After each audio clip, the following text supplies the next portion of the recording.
और अपने पेट में वो आग भरते हैं और वो जल्द ही दोज़ख में जाएंगे।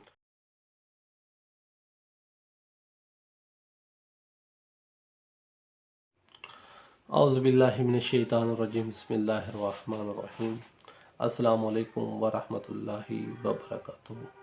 यकीनन देखने वाले खुश होंगे और अपने घर में अपने अहल याल के साथ वो खुश होंगे और यकीनन अल्लाह उनको अपनी हिफ्ज़ व अमान में रखेगा और उनकी शरई नेक हाजत अल्लाह अपनी बारगाह में कबूल और मुस्तजाब फरमाएगा।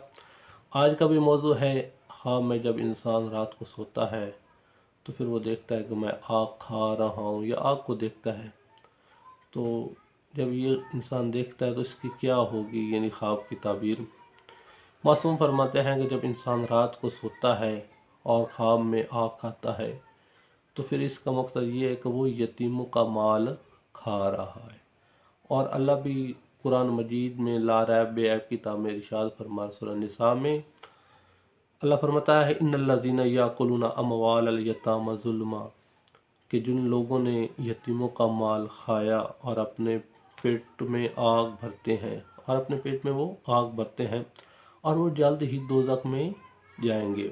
अगर देखें कि इसके मुंह से आग निकलती है तो इस अमर की दलील है कि झूठी बातें और बहतान वो इंसान लगाता है।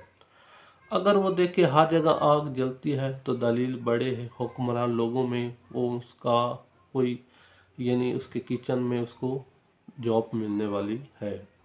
अगर देखें इसके पहलू में आग रोशन है और कोई नुकसान नहीं करती तो दलील है इसको नेकी पहुंचेगी। अगर वो देखता है ख्वाब में कि उसकी आग लकड़ियों को जलाती है तो वो फितना जंग पर। अस्सलामु अलैकुम।